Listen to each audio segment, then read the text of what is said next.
Hello, everyone. Thank you so much for coming. My name is Stephanie Cristello. I'm the Director of Programming here at EXPO Chicago, as well as the Editor-in-Chief of The Scene, Chicago's International Journal of Contemporary and Modern Art.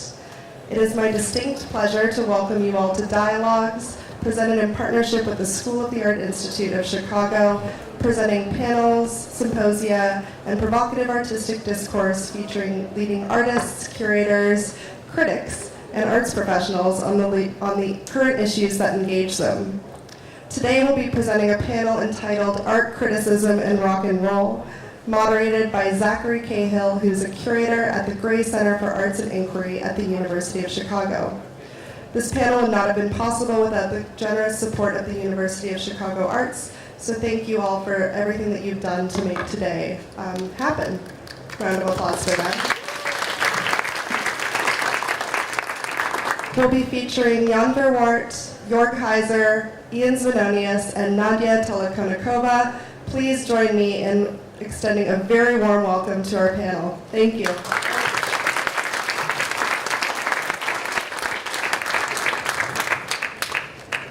Hi, everybody. Before we begin, I just want to give a shout out to the Smart Museum at 8 p.m.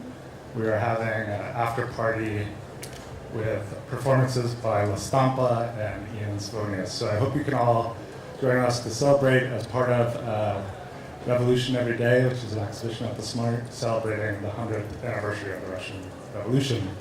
And I also wanted to thank Stephanie. This was one of these kind of panels that we had dreamed up about last spring, and now it's happening. It's pretty amazing. And I think today I'll just kind of go one by one and ask you guys a couple of questions, and maybe if you guys want to ask questions of each other, we can do that too as we go, and then open it up to the audience. Yeah. So I think I'd like to start with you, Jörg, because of your book Double Lives and how you were thinking about John Lennon and Yoko Ono, Andy Warhol, the Velvet Underground, as a kind of crossover moment between pop music and art. And being an art critic yourself, and also being a member of the band the Stampa, I wonder if you could talk about the phenomena of the crossover artist. You could speak to and why that might be something that also in contemporary art I see a lot. Kind of a crossover artist, that's an artist that works outside of their field and bringing something else into the field. Well, I started working on that book a long time ago, and it took me like 15 years to finish it. It came out in German, and it will come out in English next year with Sternberg Press, and I'm working on the translation right now.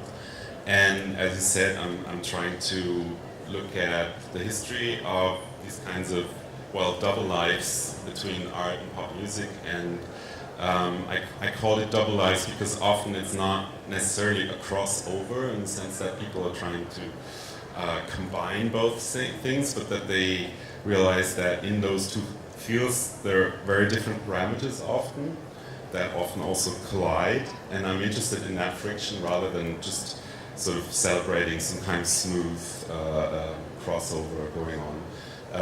And I think, and what interested me and was sort of my research was really why they did it in the first place and what kind of significance it has socially and politically. And I don't know where to start, there's so many stories there, but I guess for myself it was an important thing to address because I myself have kind of drifted from the music world into the art world and sometimes back, and often I've realized that there are kind of dissonances or cognitive dissonances going on between those two worlds that are having to do with class and gender and race and all these kinds of points where there are assumptions taken for granted, and in some way I would say that people like Yoko Ono and John Lennon, or also thinking of Throbbing Gristle and Genesis P. Origin, other people like that, they were actually trying to basically, as Warhol once put it, be the wrong person in the right place and the right person in the wrong place, and see what happens if you do that. I was in Vienna last week, and I think you were in Vienna recently too. And there's a famous incident when John Lennon and Yoko Ono came to Vienna to promote the film they'd done for the BBC called Rape, which is a really sort of groundbreaking film piece which kind of anticipates today's sort of like mockumentary reality TV world from the perspective of a cameraman following an Austrian tourist in London and sort of basically invading her private space with a camera. I mean, it's a kind of fictionalized scenario, but it turns sort of uncannily sort of real. And the film, well, they went to Austria to promote the film, and they stayed at the Sacher Hotel, the famous Sacher Hotel, and there was a press conference called, and then they never left the bag, because they also did this performance called Bagism, where they sat inside this bag, and then reporters were left to, well, basically ask them whether they're actually the person they expected to see, and they kept talking about whether they're really John Lennon and Yoko Ono, and then the next day you saw all these photographs in the newspapers of journalists holding a microphone to a bag. And that goes to show that they were really in that for more than just saying, oh, I'm also a cool musician, blah, blah, blah. Well, it kind of makes me think, you know, once I've heard you talk about songwriting or music writing as a form of joke telling, and often jokes are a form of criticism. And I wonder how for you in writing music, criticism functions. If that's the case, if there's a kind of inherent joke to writing, who's the joke on? What is the song doing in that relationship? If like Bagism is making reporters do something like that, like interview a bag as a kind of joke, how do you think about humor, I guess, in terms of songwriting and criticism? I don't know. No, that's an interesting. It's interesting, this idea of the dual lives, because I do think that joke telling is a big part of song. Or a lot of the best songs are essentially like a joke, and the chorus might be like a punchline or something, and things are kind of a build up, or the verse is a build up to this kind of payoff, which is the punchline. But this thing of the reflexive relationship between art and music is really fascinating to me, because this, rock and roll groups used to all go to art school. That was kind of the only place you could go if you wanted to be a rock and roller, and you weren't a traditional academic. And because of that, rock and roll was informed very much by the art world, and now that's sort of being lost because there's the schools of rock, as dramatized by Chicago native Jack Black. But anyway, yeah. So now the music's becoming kind of self-referential in a way that it didn't used to be. When John Lennon was an art student, so were the Kinks, so is Yoko Ono. All these rock and roll musicians were art students, and because of that, they sort of were drawing on Dada and these kind of art jokes. So Marcel Duchamp turned art into a series of joke telling, and Marcel Duchamp, of course, he's kind of the watershed moment with art. It's sort of the one who, as I understand it, shifted everything. But yeah, joke telling is, I think it's fun. It can be fun, but it can also be painful too. And I think that it's something that a lot of people, once rock and roll became institutionalized and codified in certain ways, people lost the ability to understand it as, funny and dangerous. And I often think that if Little Richard or Bob Dylan or the people who are very funny, if they appeared now, they'd be considered novelty artists, who could like Weird Al Yankovic or something. But, because people can't appreciate the sort of complexity or something, I don't know. Why do you think that's the case, that they can't appreciate it? Well, I think it's because once something becomes institutionalized, I'm from Washington, D.C., and we have this music there called go-go music, and it's always been despised and reviled by the establishment. And all the clubs were always closed down. It was considered violent and dangerous and druggy. And then recently, the godfather of go-go music, Chuck Brown, died, and he was being praised on radio and by the establishment in a way where I was like, oh, the music's dead. Like, obviously this music's dead because this person's being appreciated in this way. It's been codified. It's been, it was kind of sad. Want to maybe shift gears yet again a little bit and bring Jan into the conversation. And I wonder if you could talk about your essayistic writing in relationship to songwriting and how they inform each other. I think that's a good place to start. Maybe if you allow me to add one observation to the discussion around the practical joke. Because something that I like about music and is it's good when there's a dialogical quality to it, and when certain jokes emerge out of a dialogue between people who reach a similar level of intensity, then the dialogue transforms into something that can have a particular swing, intensity, and energy to it, and you know it when you're rehearsing together. There's always a tangible moment when things shift to a new level of quality. And it's not, you cannot force it, it's not an intentional thing, and once you have it, you can lose it the next moment. And I love that moment when things are suddenly taken to a new level. And that can happen between people, when the bass player, the guitar player, the drummer, suddenly they just have it, and it just moves to a new level.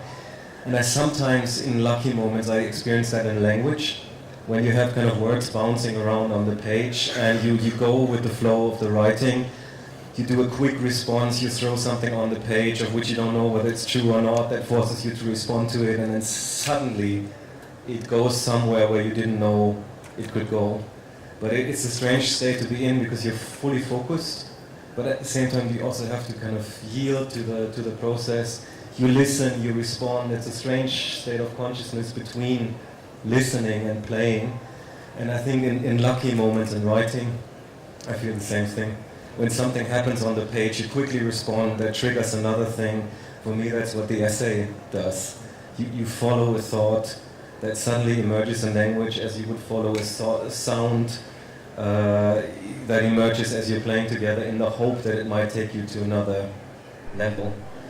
And I'm kind of in love with a particular etymology of the word criticism, which doesn't necessarily take it to the notion of judgment, but back to the notion of crisis, because that's what it technically comes from. That it's like as a critic, you are witness to a moment of crisis, and crisis is an undecidable moment where everybody knows, oh my God, we need to somehow do something about this, and I'm always hoping that as a critic, yes, you could be around in these moments of crisis, or like bring them about, push them to that level.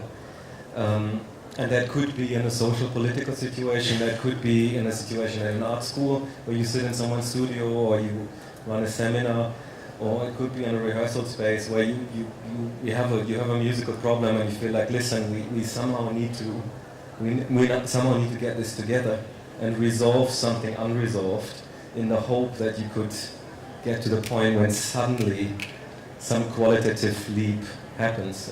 And it's beautiful when it happens, and it's absolutely tormenting when you can't get it to work. to kind of go to maybe crisis, Nadya, if we're kind of following along this like trajectory of the joke, I think it's interesting, and I wonder if you could speak to why.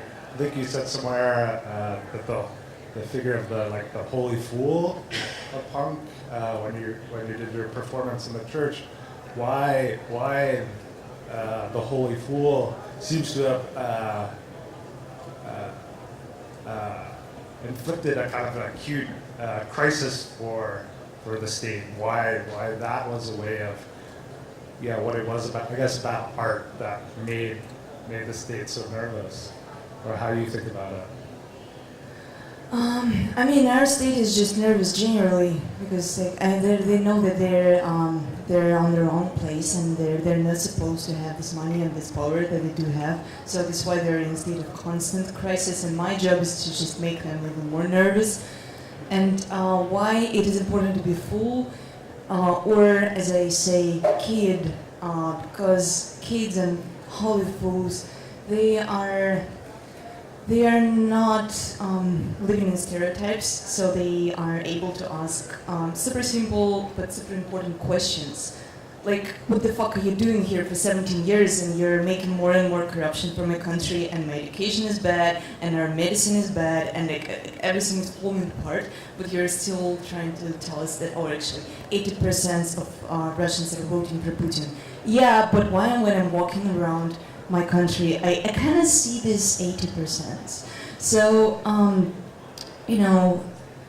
and I think we're living in a time when we have a crisis of imagination, which means that we forgot how to ask radical questions. And radical questions is literally like, why don't I have access to free education?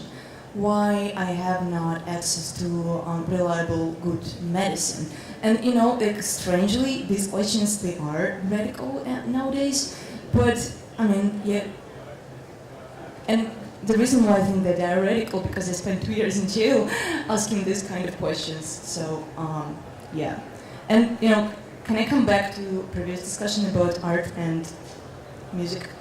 I think it's really crucial to reinforce this combination of art and music nowadays, because you're right and you're right and you're right. Everybody's right. The problem is in music that it became really industrialized, and when big money involved, they just want to have comfortable product, and it's understandable. But our job here as conceptual artists and contemporary artists just to free up our minds and keep asking those questions and keep asking status quos. And that's what conceptual art gave to me, because I started as philosophy student and conceptual artist. And so then I went into music, but it was a joke. And it gets really funny that now almost everybody see me right now as a musician, but I can't really play the guitar, and I can play piano, but it doesn't count in rock music. But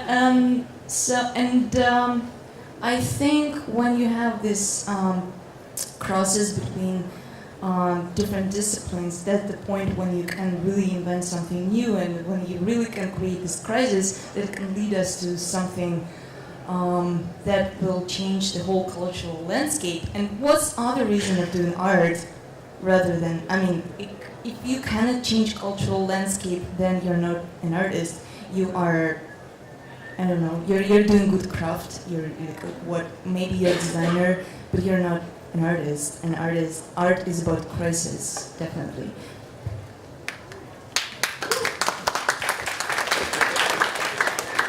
Can I Thank just you. say something to that? I completely agree with you, and when I worked on this whole subject for quite a long time, I realized, though, that the important part is to figure out whether in a particular case of these kinds of connections between art and music, they become each other's antidote, so to speak, that they point out each other's flaws and pitfalls.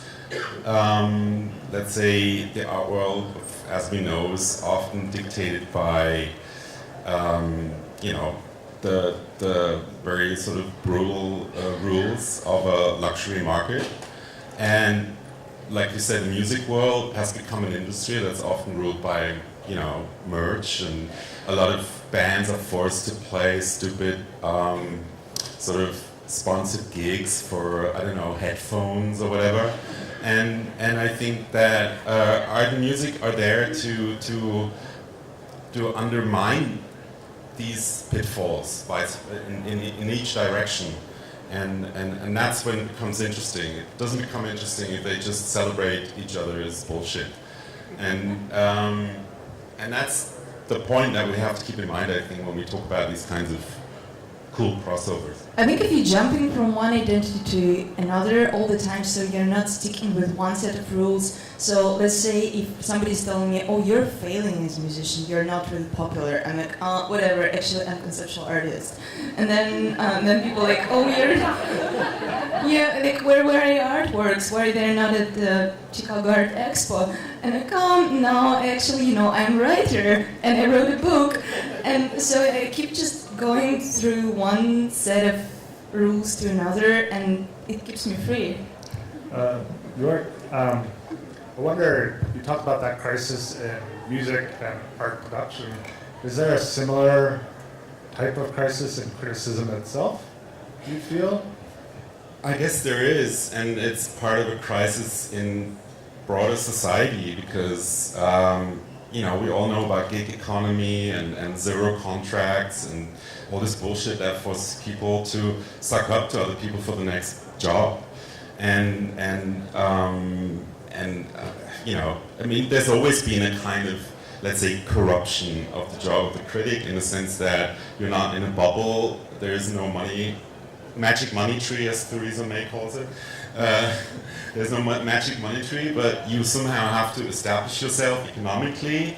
And in recent years, that have basically meant that whatever you write might be your pitch for your next job. You know, basically, a lot of critics are basically aspiring curators, and I'm not blaming anyone here. You know, I'm just talking about the structural issues. And as long as education, like people, let's say, study a postgraduate course at Bard, they leave it with like $120,000 minus, and if they're not among the happy few who, you know, are wealthy to start with, they wake up at 2 a.m. and think about how shit will I ever pay that back, or how can I make a living? And that's, of course, occupying your mind and keeping you from doing, I mean, some great people do great stuff anyway, but it makes it harder for people to freely think, you know, if what's the first thing on your mind when you wake up sweating at 2 a.m. and you think, fuck, you know, then that's not a good condition to get to your desk at 7 a.m. and write that great review, you know.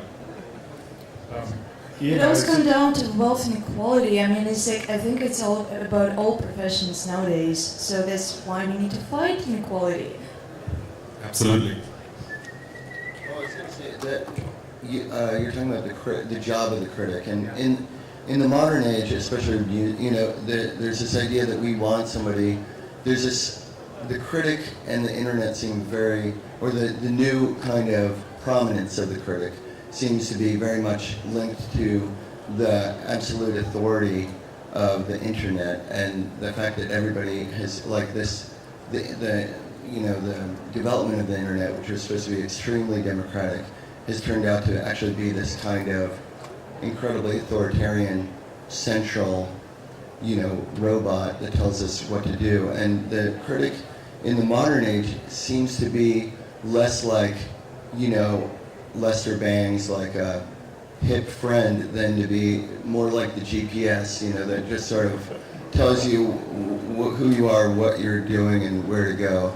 And it's become quite sinister, I think. And at least, I don't know how it works in music, but I mean in art, but in music they have incredible power to sort of create careers and ignore other ones, you know. And it's and anyway, I think it's very much linked to this, you know, this kind of deference to authority that the confusion wrought by the internet has created. What do you think of that? I agree to some extent. I'm not sure it was that much better before the rise of the internet. necessarily. In terms of the power of music critics, in terms of ignoring things and all that, maybe it was even bigger back then. But what I feel is lack. I mean, you mentioned Lester Bangs, who's been a critic who, who's, like I said, was this admirer of Lou Reed, but then also wrote these damning reviews of Lou Reed, if necessary, and then Lou Reed would never look at him again, which is a tough thing to deal with, I guess. Yeah. I think one crucial aspect is also, like, on one hand we can look at how the role of the critic as a public performer has changed. I think a dramatic change has also come with the disappearance of a lot of invisible labor, like and it's the same in music and in criticism. Like in criticism, there's like less and less jobs for editors because everybody's supposed to kind of be self-publishing. So like magazines that could actually pay editorial stuff are getting in trouble. And a lot of these public voices, of course, they're collaborative voices. They're produced by a writer and an editor in the same way that I guess in music, before you had so many sound engineers and people who knew about recording, who probably now can also not sustain their careers anymore because everybody's supposed to be a sound engineer themselves on their own laptop. So there's a huge amount of competence and embodied knowledge that I think, so many editors have lost their jobs, like with newspapers folding, in the same way that I'm assuming in the music industry, there's less and less people who actually still can sustain keeping up a studio and embodying that knowledge of what it means to make somebody else sound good. So I think that invisible side of labor, because I think the contemporary performance economy only looks at what can be rendered visible immediately. Yeah. Like, can you give us a great performance? Okay, we haven't got all day. Yeah. And the whole kind of everybody else who's around it, who knows how to make someone look good, sound good, in print and on record, all of that is dying, and that's a problem, no? It's like that story when the whole Los Angeles for half a year were writing songs for Rihanna, and all these people, they wrote songs. I mean, they made their job, but they weren't picked because Rihanna's album is not, it's just 10 songs. So yeah, people are just not getting paid. Nadya, but I wonder if you could talk a little bit about media zone, and because I think in some ways everybody has, though you have your personal music, if we could call it that, everybody performs in something that I was thinking about is kind of like a form of journalism, whether it's soft focus like the interview program or media zone. I wonder if you could just talk about how you're thinking about that in relationship to this question. When we were released from jail in 2013, in the end of 2013, we decided to make media outlet. It's not like we decided to make media outlet. The Time decided us to make media outlet. I mean, it may sound like messiah complex, but it's true because it was a really hard time for independent voices in Russia because annexation of Crimea happened, the war in Ukraine happened, and Putin was decided to go really tough on media. So a bunch of really great journalists were free without jobs, and we were like, okay, we will try to organize a media outlet, and we actually did it, and now it works for 3 years already, and it has more than 1 million unique views in a month, and it's getting more popular because people are just looking for real information and for real news. And as here, we do have problems with fake news. Probably we have bigger problems with fake news because most of our media outlets are state-owned or state-controlled, and you have taste of it, just looking at RT, for example. And we were like, if it will be really empowering to people to know, like, even if a bunch of punks who just were released from jail can organize real media outlet, which will cover prisons, police departments, and main political processes in Russia, basically persecutions of political activists and upcoming elections. If punks can do it, then it means everybody can do it. And so just imagine if like 10 more people decide to make media outlets like that. And the funniest thing for me when pro-Kremlin media outlets start to quote us because they know that we are really reliable source of information, and And they just have to do it because they don't believe themselves at this point.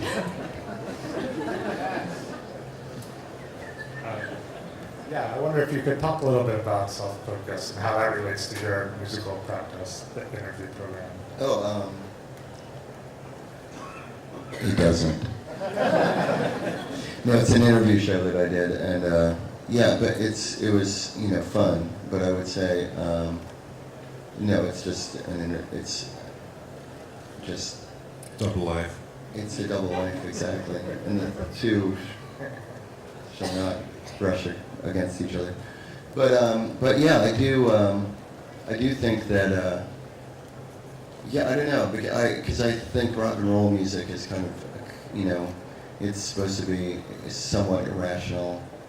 I think that a rock and roll group has all these different aspects, and they're all part of the thing. So you've got your rational side, which is the interview side, and then you've got your irrational and your cathartic, or this side that mimics insanity, and that's the liberation of the performance. And but it's interesting because as I think that now we have this thing, I think a lot of younger people, including myself once, saw, politics or music is almost like a replacement for political activism. And I think it's interesting because if you think of the way that you express through music, it's actually it is irrational, and it's not, and it's mostly maybe accusatory or emotional. And I think that maybe rock and roll as such a central aspect of political expression is having kind of a weird effect on political discourse across the world, where it's become almost just emotions, And I think it's almost replaced sort of analysis, And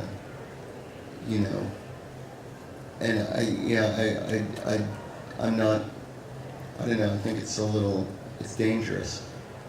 What do you think of that? On the one hand, I hear what you're saying, but you could also say we started with humor, and I get my information from comedy programs.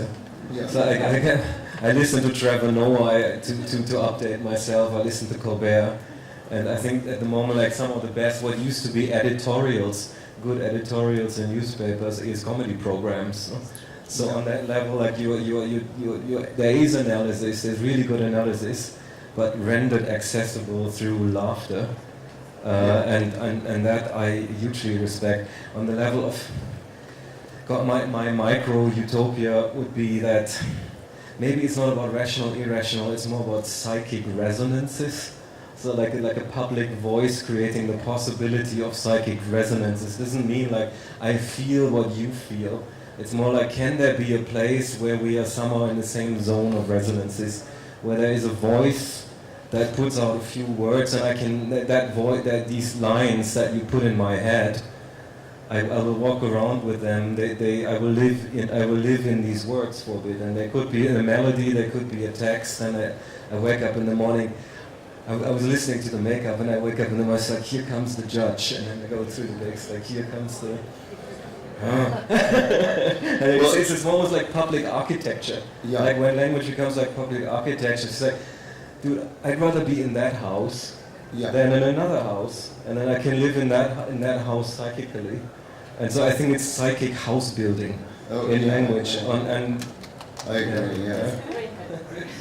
I think that that's the ancient use of music. Obviously, it's like that you still remember the jingles you learned when you were a child, and that shows the use of music for humans is this way to remember lessons, and their moral lessons and all this stuff. And that's why it's so insidious when you go into the Lyft or the Uber and they're playing this music, and you're essentially a captive audience to somebody's playlist. And it's really reprehensible music. It's I wear my giant headphones everywhere. Yeah. Just Sony studio headphones. There used to be a television show called Get Smart. It was a great television show. And they had a cone of silence.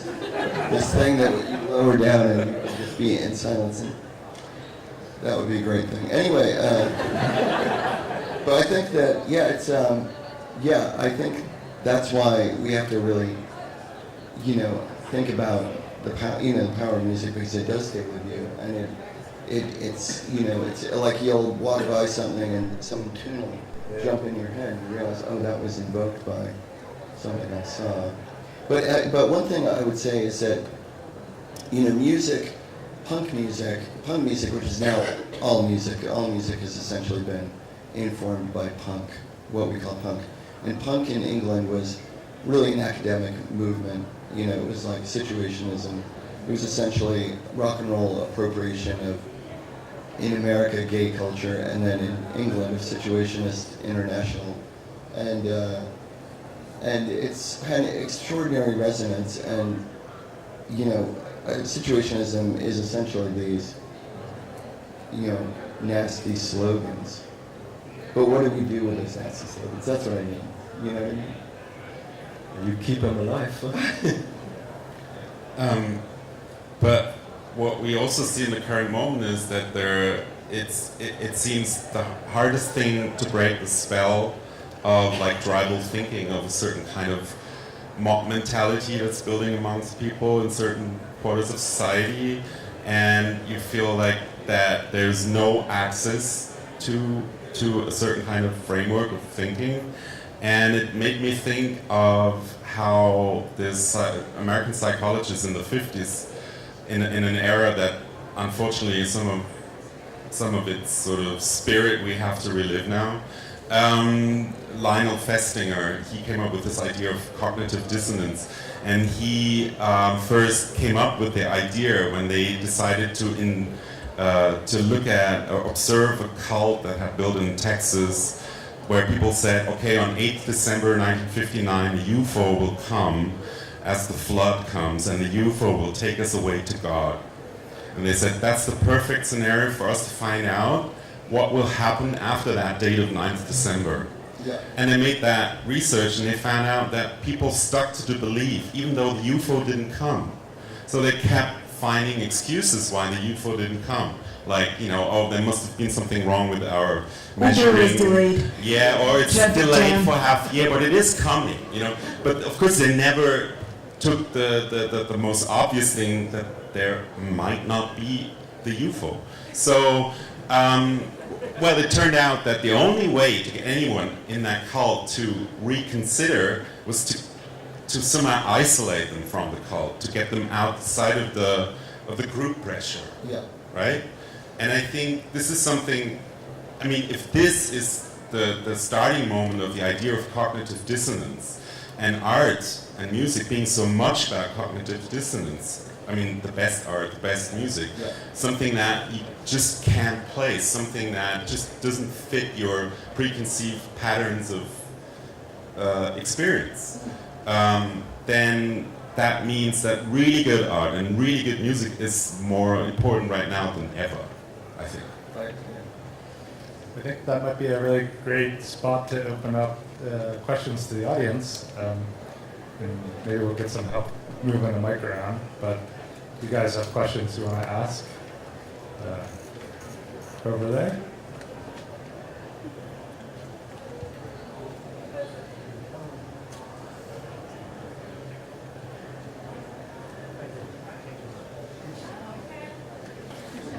Anyone else?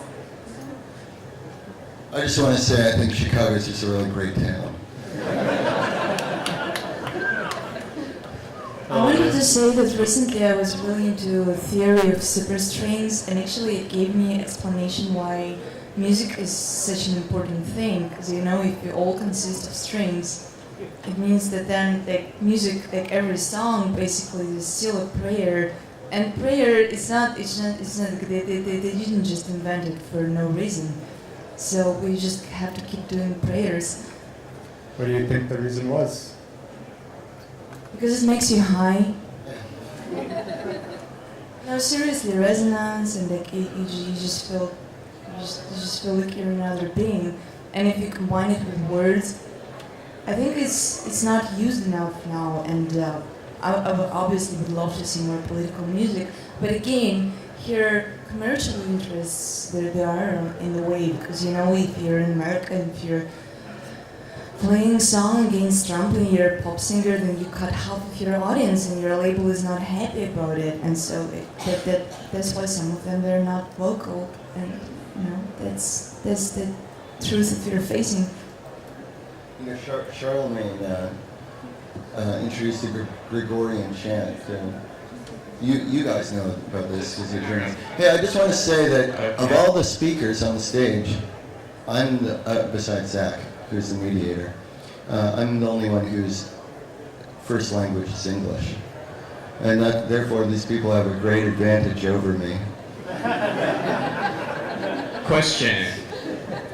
We do actually. It helps to come up with we're reinventing your language. I'm being serious. We have a question in the back. Sorry. Okay. So, what can you all tell me what you think about martyrs, the role they play in our society, compared to someone who has found something that they like to do and they're genuinely happy? So the martyr would be contrasted. They're sort of putting themselves out there, obviously, maybe not for their own good, as opposed to this other person, you might say, is involved in their craft, but they're very happy and they make the people around them happy. How would you compare these two different people in our society? I think the martyr is happy being a martyr. Yeah, the martyr is happy being a martyr, right? It's like Bob Dylan said, people don't come to my concert to be whipped, and if they did, they'd probably like it. I mean, it's not like martyrs call themselves martyrs. It's like somebody else called them martyrs, and maybe, if you think about religious martyrs, I thought they were pretty happy to die for their beliefs. They like it. I think ecstatic, right? Actually. Yeah.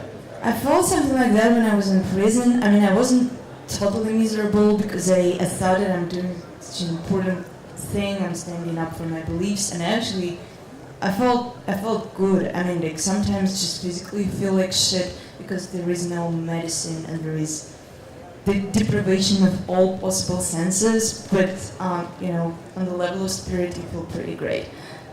It's what everybody wants, but most people haven't found it. Because how can you be a martyr to Nike? It's just difficult. I find the martyr has a traditional sister and brother in the hysteric and the neurotic. So when the question is like, how do you embody the crisis of society? By dying for it, by suffering it, or just by losing it on stage?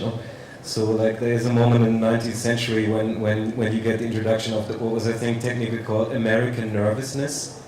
Like people just feeling too much electricity and losing it, and suddenly you have a whole school of neurosis and hysteria, like just wild manifestation of the energy, like your surroundings are too charged and you offer up your body voluntarily or involuntarily to channel that energy. Before you would have been a witch, a shaman, a holy person, and now you have a whole medical apparatus descending on you. But still, I think we've got crosses and medicine, and I think when we're discussing the current political role of the martyr, maybe we could also throw in the hysteric and the neurotic as some kind of intense form of manifestation of what's in the air. But there's also the annoyingly stubborn martyr, like Giordano Bruno, for example, who sat in prison for 7 years. And they asked, well, come on, just say that, Mary begat, that she, got Jesus from the Holy Spirit, and you're fine, you can go. No, I don't want to see it. He was just stubborn. He was fucking stubborn. But he was having a good time. Yeah, in the Vatican for 7 years, and then in 1600 they burned him at the stake. And the other thing that they really didn't like, that he said that all the stars in the universe are actually suns. How can you say that? That they're all suns? We have only one sun. So he was just fucking stubborn. And stupid. Yeah. I'm joking, actually. Okay, one question in the front, maybe? Yeah. Person with the microphone, please. Okay.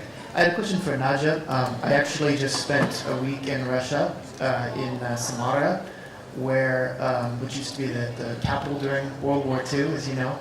And so I thought I would have some hefty political conversations there, and I was sorely disappointed. I was with the university group, and I waited until the last day before I left, and I said, "No one's asked me about Trump yet. I so expected it." And they said, "Well, you brought it up." And so I sort of said, "I'm sorry, but I'm on my way to the airport. I kind of have to have this." And so I guess my question would be, do you feel that the political environment in Russia is still extremely, I guess, nervous is the word we started to use? Do you think that art is starting to make a difference in people's voices, being heard? It seems like there's no apparatus for people to have a political conversation. Everyone just kind of said, "I'm apolitical," or they said something like, "There's no justice in the world, but I'm an optimist." Yeah, I know, that's a famous phrase. Regarding Trump, actually, I think, that people in Russia have their own problems, and it's not like they're dying to think about Trump. And I think people are talking much more about Russia here than people are talking about America in Russia. Because even political activists, they prefer to deal with their own issues. So, for example, when I made a video, anti-Trump music video, for most of my political friends in Russia, it weren't a super obvious move, because they were like, "Yeah, we have enough problems here, why would you address that?" And then I address that because I believe that we live in a global world, and so we need to think about politics globally. Regarding spaces for political discussion, we really don't have that, because we don't have independent media outlets. And even when you post a political message on your social networks, you're potential subject to be arrested and put in prison, because even for repost you can be put in prison. So there are a lot of people who are forced to be apolitical. They're not that apolitical in fact, and you just need to dig a little bit deeper, and then when you spend some time with them, you understand that actually they think about politics a lot, because they're like, "Yeah, and my grandmother, she worked all her life, and now she gets nothing, and she has no access to medication. She's just dying. Nobody cares about her." So they do understand the system is pretty corrupt. They do understand that a lot of injustice is going on, but they don't believe that it can be changed pretty soon. But they have this, 100 years ago, nobody could predict that the revolution 1917 would happen. And unfortunately, it was a bloody revolution. It's not like I would want it to repeat, but unfortunately, I think we are at similar in a way spot when people are saying we will hit streets when we will know for sure that something can happen. We don't want to just risk today and tomorrow and the day after tomorrow, because people are really losing their jobs, they're losing their connections, their freedom, but they're waiting for a moment to come. And recently we had really great news. In the last year we had couple of great meetings and rallies all around Russia, and young people decided to join our demonstrations, which is super exciting, because it means that when it's 17 years old, they're saying that Putin is just, he's not making his job, so he has to be out of office. And they're super clear about what they want, and what I said before about being a kid all the time. You're having answers on all questions that adults have, and normally they have really stupid questions.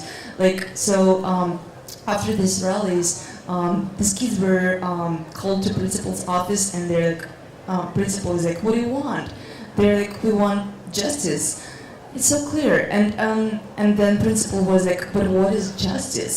And they're like, "It's something that we don't have and want to have it." So I do have hope. But one question though is, do you feel like there's an apparatus for political discourse in America?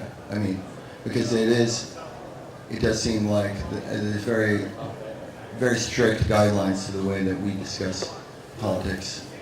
And I was on a plane the other day with this soldier, and he was coming back from Syria, and he was like, "Oh yeah, well I'm part of the, we're fighting with the Syrian, blah blah blah," and there's a lot of stuff that is actually anathema even amongst like leftists to discuss. You know, where there's very, very strict guidelines about what we discuss as well. And I think it's easy to critique a country. You know, it's easy. You know, I do think that Americans talk a lot more about Russia than they really actually talk about America in certain ways, because it's really fun. It's true, but I think it is done for a reason, because, like, you know, when there are so much talks about Russia and Russia rigged elections, I mean, yeah, Putin did have this intention and he did something, but he's not the reason why Trump is in office. There are some internal American problems that lead to this disaster, and you know, someone don't want to talk about it. But Yeltsin was elected because of the Americans.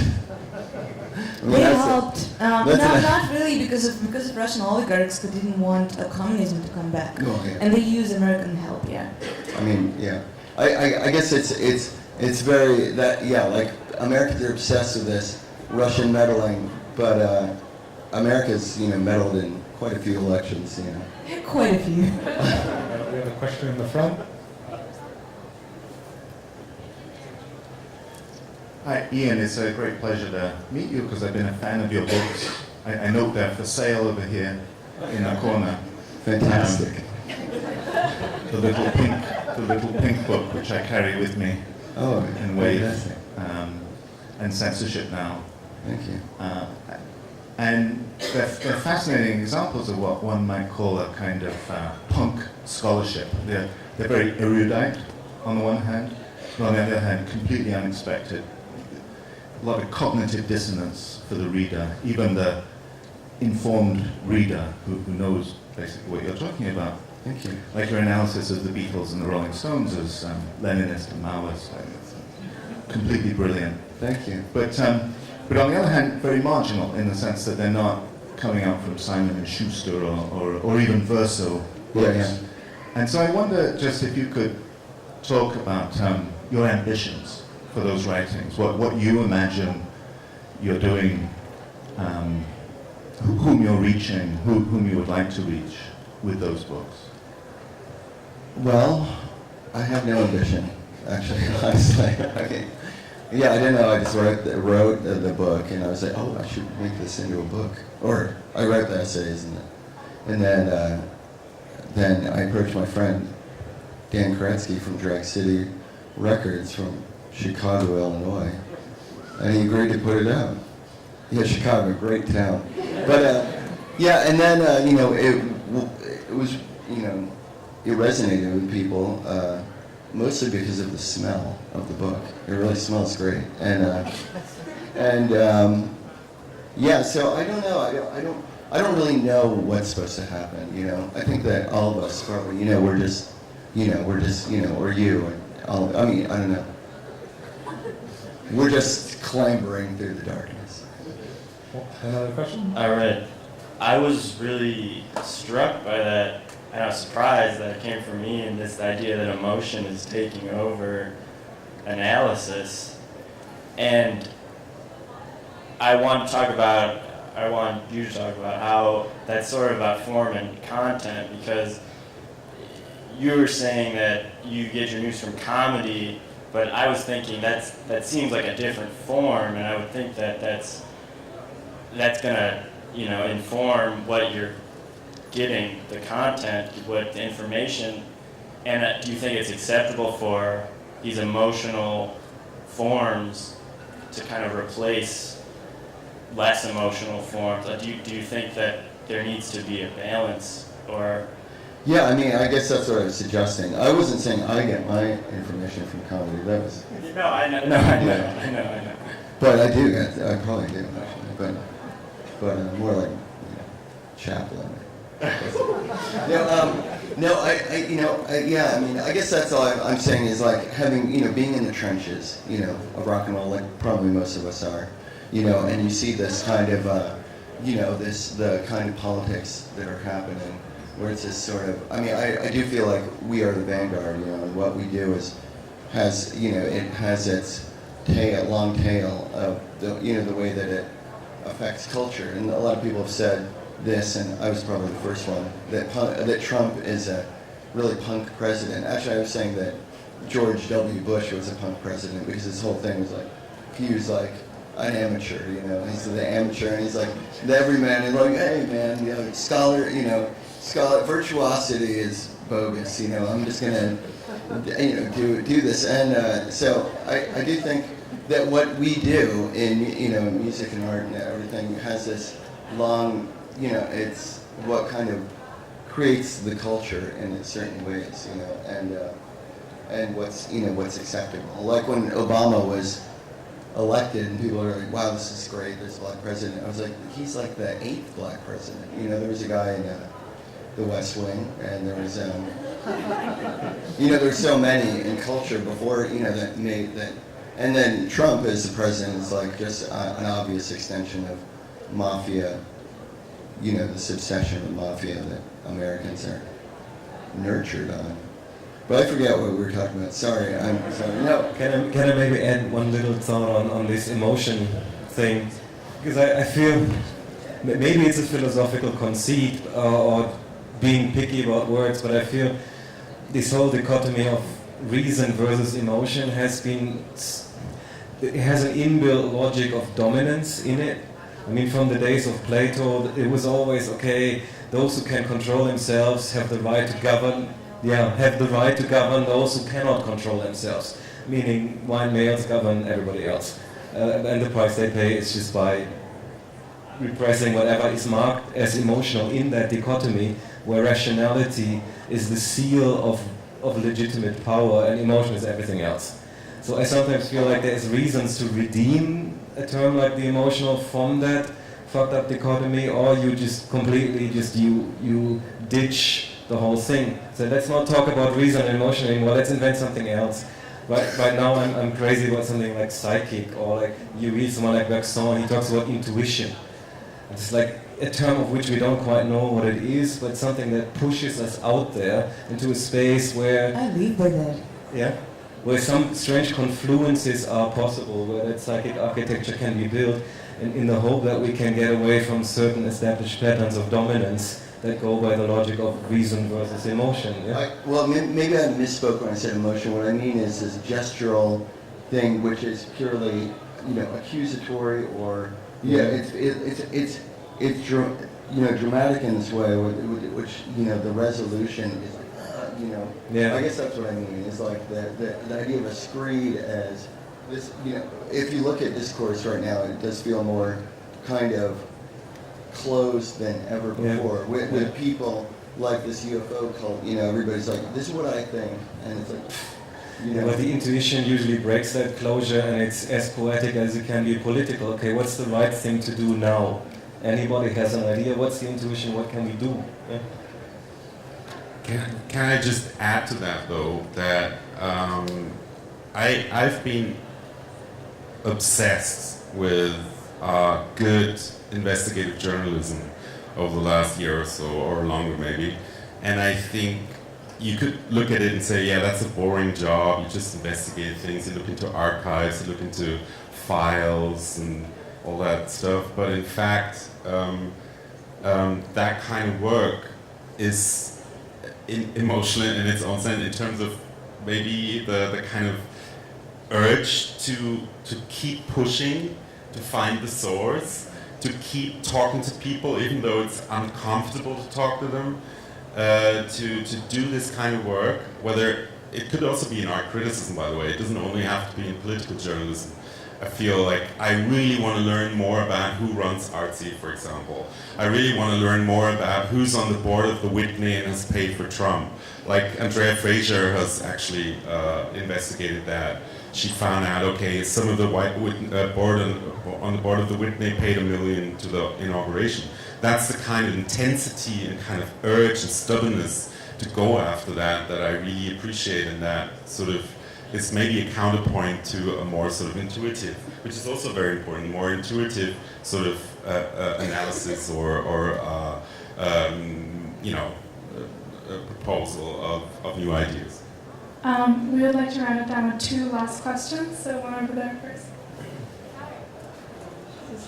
Is it on? Okay. Hi, I'm a student at the Art Institute, and I know that many of my peers are here right now as well, whether they go to the Art Institute or not. And I think that as an art student in particular, after this semester just recently began, a lot of the discussion was about being young artists, finding our way within the art world as well as the world in general. And I think that because we had a summer to digest our political climate, what's going on globally as well as nationally, a lot of the questions that we're asking each other now and seeking answers from our professors about is how, as young artists, do we participate? We oftentimes feel powerless. So I'm just wondering, because I think it is important that our art does change the cultural landscape, as you were saying, and I think that it's important that we do put the energy that we put into our work as well as into being dedicated to helping change our climate, giving voice to the voiceless, things like that. And so I guess I'm just seeking some advice about this because I think it's something that a lot of us are struggling with. So yeah, thank you.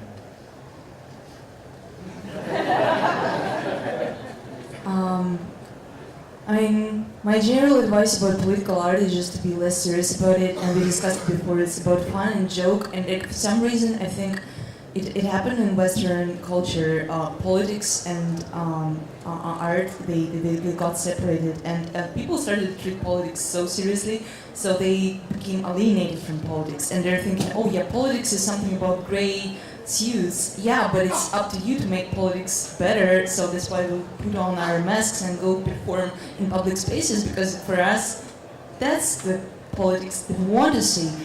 And I meet a lot of people for who politics still is a boring duty, so let's say they're trying to find like half an hour to call their representatives, and they're so nervous and they're so unhappy about it. But if you don't like that, you can find another way to get your joy back and have fun while you're doing political art. And I'm junkie of political actions. I just love to do it, and I don't think I will ever stop. Not because of my courage or whatever.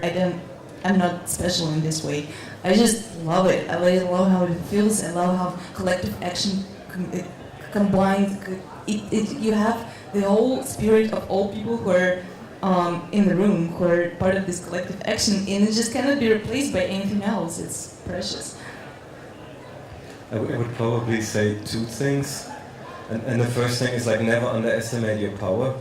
Because that's the funny thing about the generational contract. The old always make the young feel like the old have the power, when effectively it's not so. It's not like I'm going to tell your story, you're going to tell mine. I'm already at the mercy of the next generation. You will remember, you will tell the story, not me. I'm not going to tell your story, you're going to tell mine. You have enormous power. That's the one thing. And the second thing is, I always feel like, it's such a stupid thing to say, educate yourself, but I feel like the wider political horizon of cultural production is to understand the language of value production. So like in your generation, what is the horizon in which you recognize value? Are you going to take over the narrative that's installed now? Like the neoliberal narrative that valuable is what a good singular performer can produce? Is that going to be the story, or what kind of larger story can one collectively come up with to correct the dominant logic of the day? And that is the power of the young versus the old.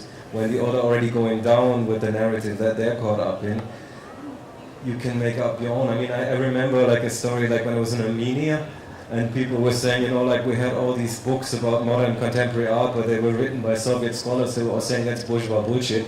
And they were saying like we were just looking at the images and trying to come up with a story of what else it could possibly mean. And actually that's also how I educated myself, like by getting the books, looking at the pictures, coming up with other stories. And that's the production of a different horizon of value, which is every generation's prerogative to perform. Yeah.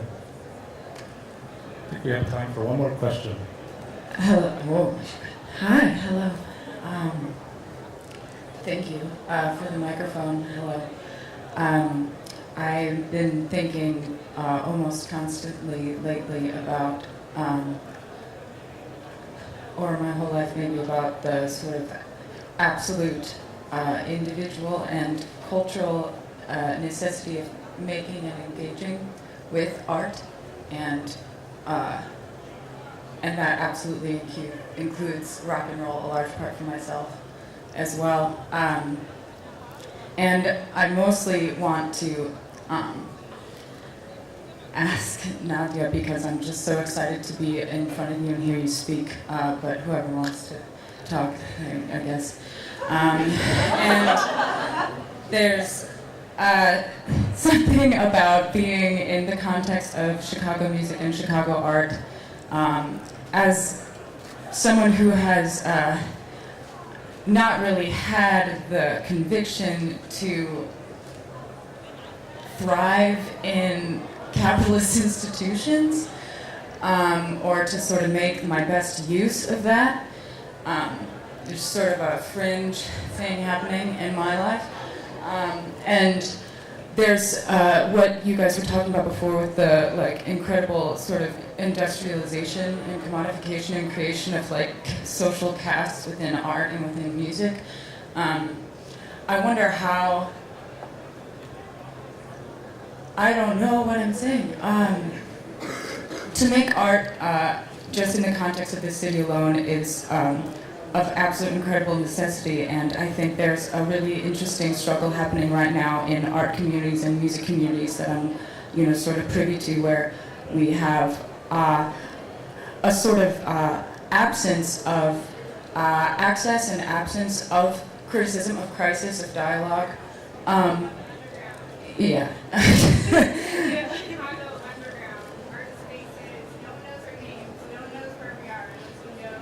Okay.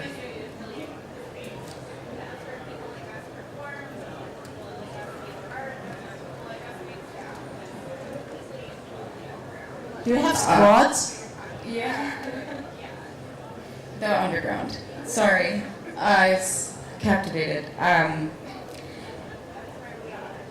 There's it's hard to have dissemination. It's hard to have exposure and reach and voice, and when there's sort of this necessity of utilizing capitalist systems and infrastructures in order to sort of build communities, or that's what there's been a script for previously. And I wonder how your experience performing conceptually and sort of outside restrictions of social society makes you feel about art. I forgot myself. I'm so sorry. I think I got the question. Yeah, and thank you for telling me about this underground community. It's really interesting and inspiring. I was a person who was creating art and lived just purely on shoplifting for 8 years. So it was handy for me not to think about making money with my art. You get access to all these incredible stages in subway, in the church, in the Red Square for free totally, and you don't need to ask when and where, and you just get it. So it was handy. And plus it was easy for us because if you are a political artist in Russia, you're kicked out of all institutions by default. So it's not even if you will smile and say that nice things to people, but say at the same time anti-Putin stuff, will not be accepted in institutions. So it just was really super easy decision to me. But coming back to power or the powerless, I think actually we have much more power. And I was here in Chicago for a People's Summit Forum, and I felt how much power actually people who are supporting socialist ideas do have, and we are dangerous.